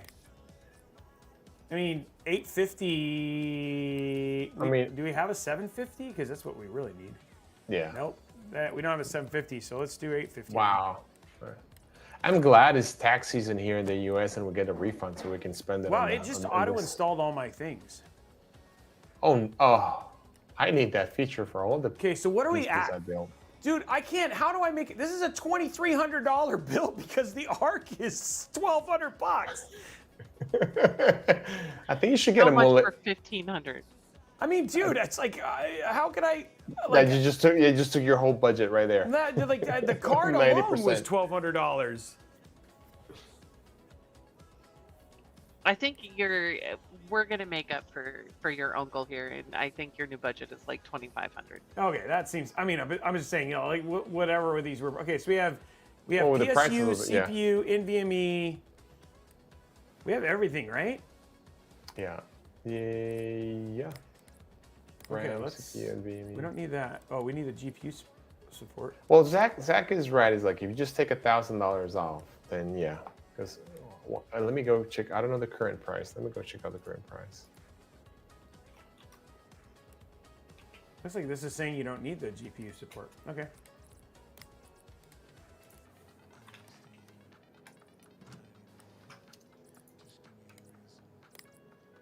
We're not going to use we have no room. Oh, can we put the fan? I don't think. Oh, you should be able to. Yeah, it's like $300 most. Yeah, give or take, depending who you're looking at. Those fans should actually be cleared. I'm trying to get some air for the fans, but We should have bought it on Temu, and it would have taken like 4 months to get delivered. I don't know if no, it won't let me put the fans in, yeah. Why not? It doesn't fit, or is it just? Yeah, it's saying it doesn't have the room. I mean, like again, I know we're not quite in the. Yeah, I was trying to give it like they don't. It doesn't look like they have any thin fans. Well, they're asking if maybe you need to install the fans before the GPU. That's a good point. Berg Beezer. Okay, let's try it. Let's remove this.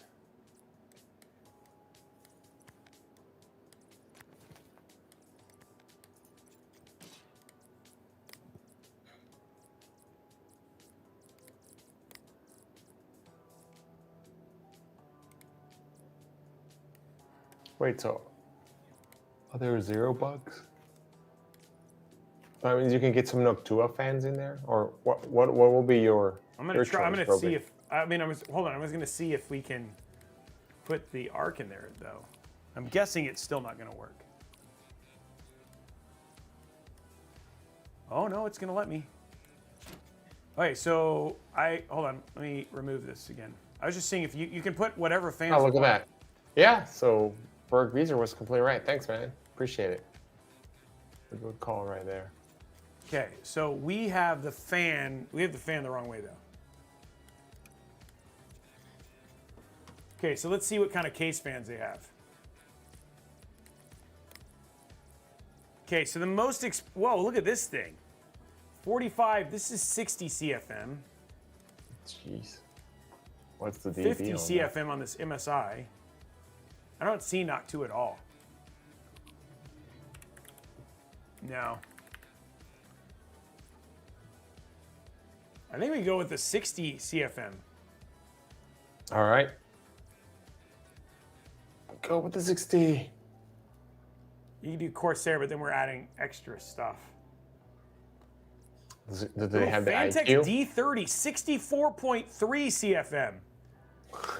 That wouldn't fit behind there, I don't think. Let's try it. Let's see what happens. That's a chunky one. There we go.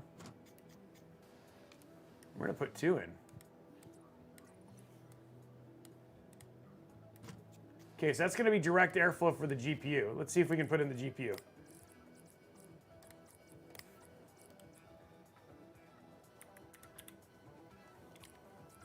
Oh, it's letting me put it in. Thank you for that small, thin GPU. That's gonna get lots of airflow. No overheating in there. Wow. Dang it, I put the fans in backwards. Crap. I am glad there's no need for an IO shield, because we would have missed that. I put the fans in backwards. I do want them the other way. I want intake, sorry. Right, so you had them right? Fantix D30s.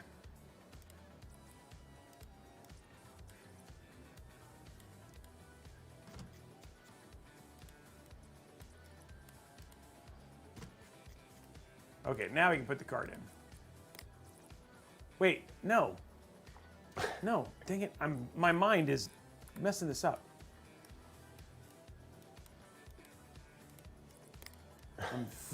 My mind is not doing this right.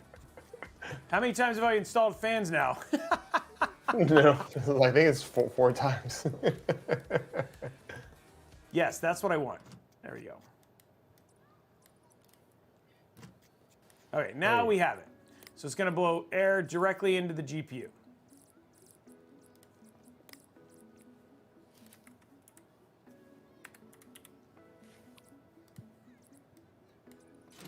Okay, so the air, it's getting direct airflow to the GPU. We have a big cooler for the CPU. I think all we got to do now is put our stuff back on.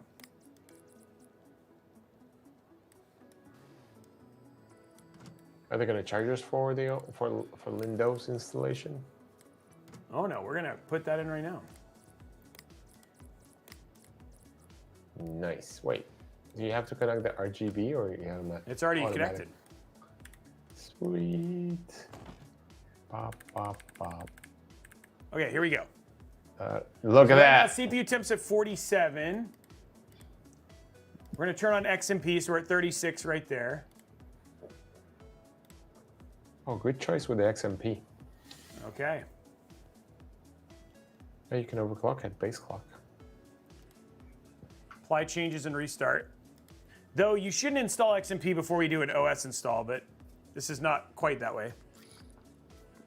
Yeah, you should. Wait, no USB. What? Install. Oh, sorry, wrong one. Which one did you put? Oh, the cloning. You put the cloning one. Turn it off. Control-Alt-Delete. Reset button. We put it on.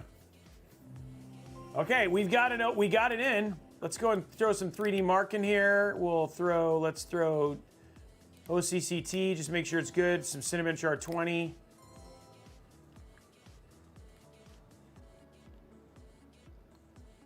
And then we do have some RGB. Well, I mean, that's going to give you frames per second. Look at that fan. Look at those fans. Yes. Okay, we're gonna do. Let's do static. Let's do blue. Feels like a nice Intel blue, right? Yeah. And then we can also do. Let's do.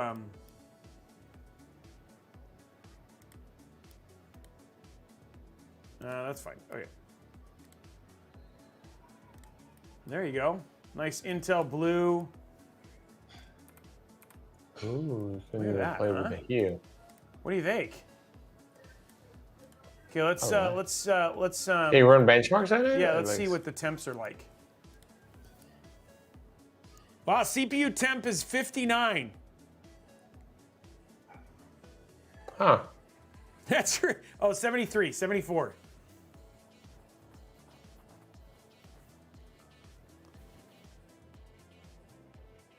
Dude, it's pulling 360 watts. This is not right. You gotta go check those motherboard settings. Go make sure that. But it's only, I mean, it's like sitting at 60 or 70, right? And it's pulling 300. It's pulling Those fans, man. Those fans. That is a powerful system. Let's restart here. Gonna hold delete. Yes, the PC Building Simulator 2 is only on the Epic Store. They were bought out by Epic last year, a while back.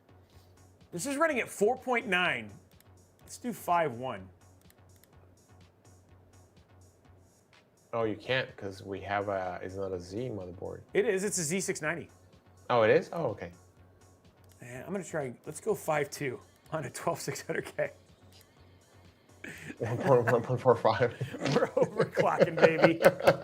we're at 5.2. Oh, it booted. Okay, let's test it.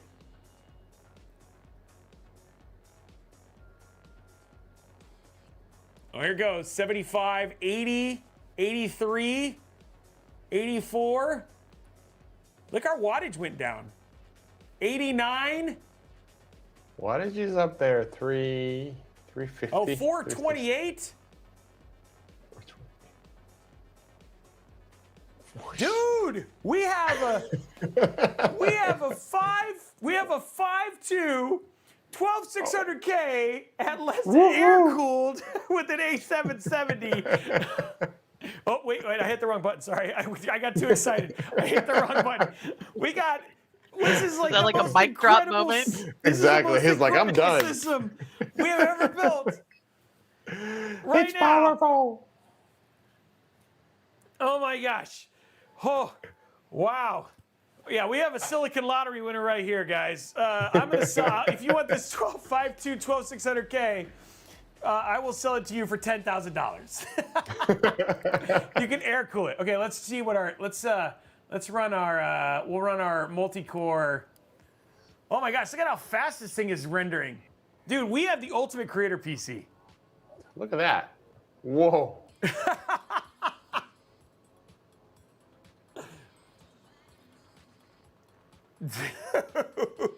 That is flying. I wonder what score it's gonna get. 80. So it's better than a Ryzen 9. We have the most incredible PC ever. Okay, last thing, guys. Let's just run our 3D mark. See, for gaming, right? Let's see where we are on our 3D mark test here.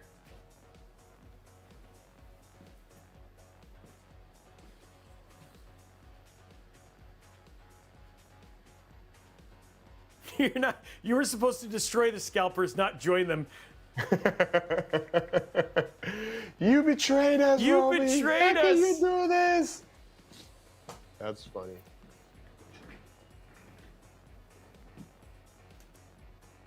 Dude, this is like running like a real Cinebench. I know, like.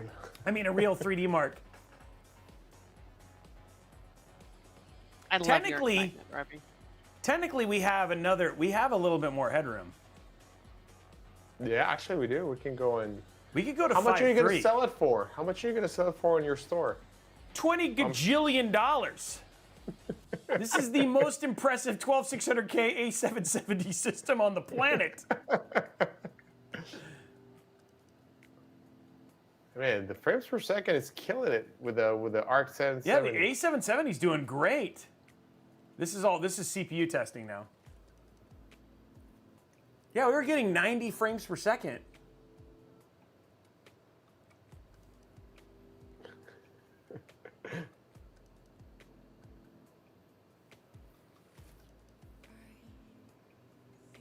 We need an OC world 14,000 record. on the bench. There we go. I got a thing.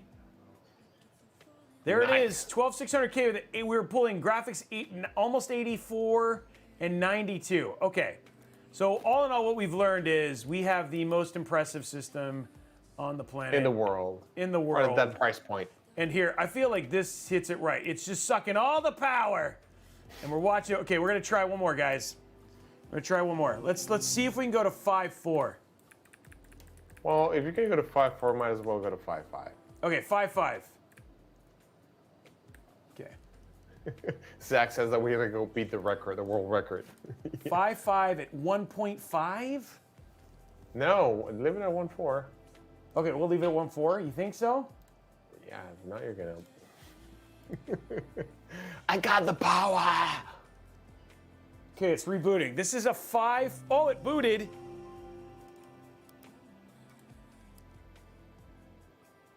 The original is 5. We're at 5.5.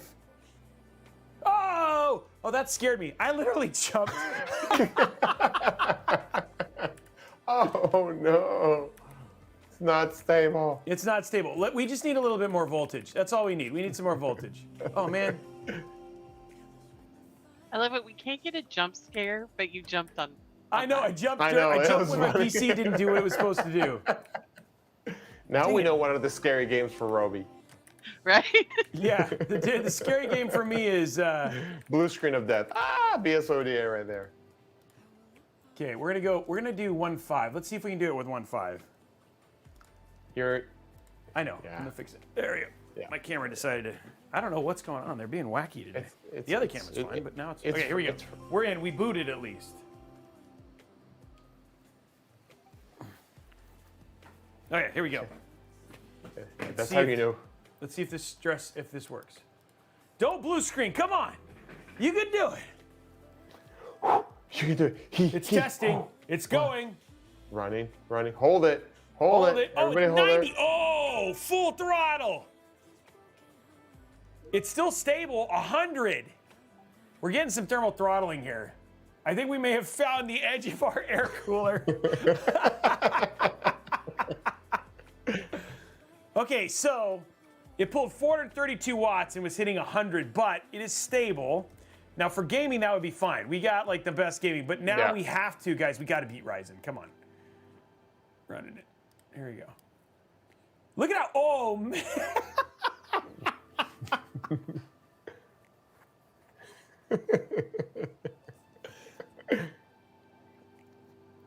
Just flying through that. Oh my gosh. What? That doesn't make any sense. Wait, yeah. What happened there? Oh, because it jumped. Yeah, what happened there? Oh, sorry, I must have, no, that's not what I want. Why did it get worse? It must be thermal throttling. I mean, with this. That doesn't make any sense. How did that get worse? Oh, it's go so much slower. Oh, well. No, I was running single core in that one. That's so fast.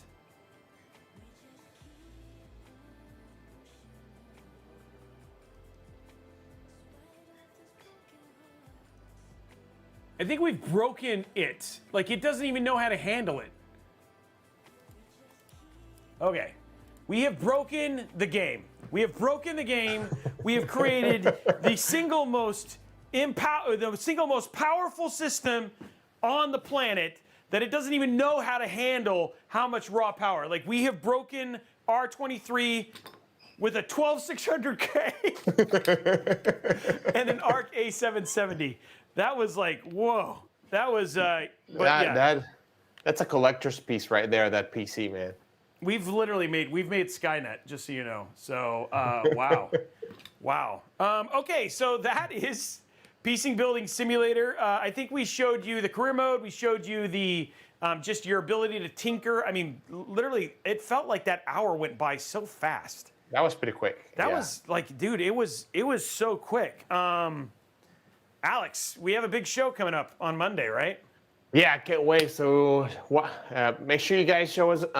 Make sure you guys join us on Monday at noon Pacific time here on Discord or on Twitch. We have a KS, the special edition, Intel Live Show KS special edition, in which we're going to be covering. We're going to be doing 2 builds, and we're going to be covering different builds and have all different conversations and hanging out with you guys and Robey and a bunch of other cool people that love building PCs. Yep, we have Tech Tesseract, both Brittany and Josh, who are going to be joining us here in the studio. Plus, we're going to be talking to Origin, Main Gear, and the folks over at CyberPower. We're going to be showing you these incredible builds from beginning to end, both a full PC, just normal build, plus a custom water-cooled build, and giving a PC away designed by Blue Horse Studios on the stream as well.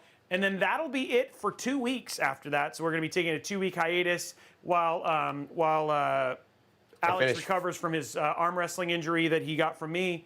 And then Sarah, anything else? You got to grace us with our closing words. Boy, you really put the pressure on. I did. I think we'll do some additional giveaways from what you already mentioned on Monday. So some other surprise giveaways too. Okay, so there's lots of fun stuff to look forward to. Anyway, guys, that is it for the Intel Live Show this Friday. Make sure that you tune in to the Intel YouTube channel for the Intel Rewind if you had a chance to miss this. We're going to be doing a recap of that, so look for that. And then we will see you guys on Monday, noon Pacific time, at twitch.tv/Intel, discord.gg/Intel, or twitch.tv/Robeytech. Outside of that, have an amazing weekend. If you are in the Pacific Northwest, enjoy the sun, and we will see you guys on the next episode. Bye, guys. See you guys. Bye-bye. Bye, everybody.